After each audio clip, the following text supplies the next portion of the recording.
do Grêmio me dedaram pro presidente do Grêmio, Fábio Koff, falecido Fábio Koff, que por sua vez escreveu uma carta da ESPN exigindo providências. Caraca, E essa aí foi uma polêmica antiga. Em 2013, Flávio Gomes se envolveu numa confusão com a torcida do Grêmio. E então o presidente Fábio Koff pediu providências. Vamos conferir. Sim, saí em 2013, porque eu briguei com a torcida do Grêmio lá por causa da Portuguesa e tal. E aí eu fui muito grosseiro no Twitter, essas merdas, né? Você se arrepende disso? Cara, eu vou dizer pra você o seguinte.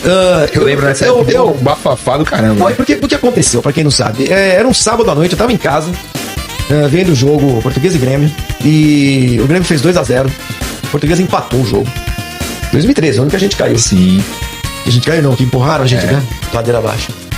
E aí, no último minuto do jogo, teve um pênalti escandalosamente mal marcado no Kleber Gladiador. E foi aquela coisa terrível, porque entrou a brigada militar, batendo nos jogadores da Portuguesa. Porra, naquela época eu ficava muito no Twitter falando de futebol, brincava muito no Twitter. Brincava mesmo, durante toda a transmissão de rádio eu brincava e tal. O Twitter era uma coisa meio incipiente ainda. E aí, cara, eu xinguei o Grêmio. Falei assim, o Grêmio, time filho da puta, desde 1903, é isso que tá no escudo?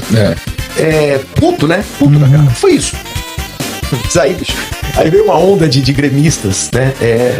Seu filho da puta, seu vagabundo, seu isso, aquilo, e começaram a me ameaçar de morte os meus filhos, bicho. Isso durou 3 minutos, tá? Eu sei que seu filho estuda, o caralho e tal. Aí eu perdi a linha e escrevi um monte de bobagem. Aí durou 3 minutos, como eu te disse, durou 3 minutos e acabou, eu fiquei puto e tal. No dia seguinte tava trabalhando. Mas aí o que aconteceu?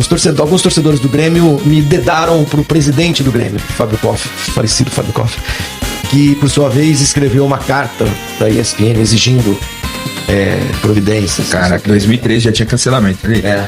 E aí o João Paulo Mino, que era o diretor na época, o Trajano já não era. O Trajano, nessa situação, ele ia me chamar na sala dele, ia me xingar, ia atacar um cinzeiro na minha cabeça e ia mandar eu entrar no ar.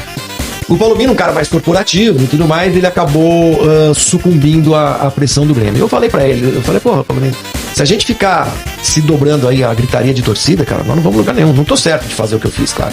Mas também, peraí, né? Não teve jeito, aí fui mandado embora. Se eu me arrependo, eu não me arrependo de ter xingado ninguém, de ter aquela reação. Não me arrependo da minha explosão contra a arbitragem daquele jogo, que aqui pra mim foi um escândalo mesmo. Eu torço pra Portuguesa, eu sei bem que eu torço pra Portuguesa, né? Eu tenho uma relação com o futebol que ela é muito diferente, em alguns casos, do que muitos jornalistas têm, né? Eu acho que os jornalistas esportivos levam o futebol muito a sério e não vivem a coisa mais bonita do futebol, que é a paixão. O que não significa que eu, falando de futebol no ar, ou escrevendo, eu seja um cara que desrespeite os princípios do jornalismo. Claro que não, né? Eu sempre procurei me guiar por princípios muito claros. Eu tenho uma escola de jornalismo que é uma escola importante, séria, sabe? Na Folha, na antiga Rádio Jovem Pan e tudo mais. Então eu tenho uma formação jornalística que eu considero muito sólida.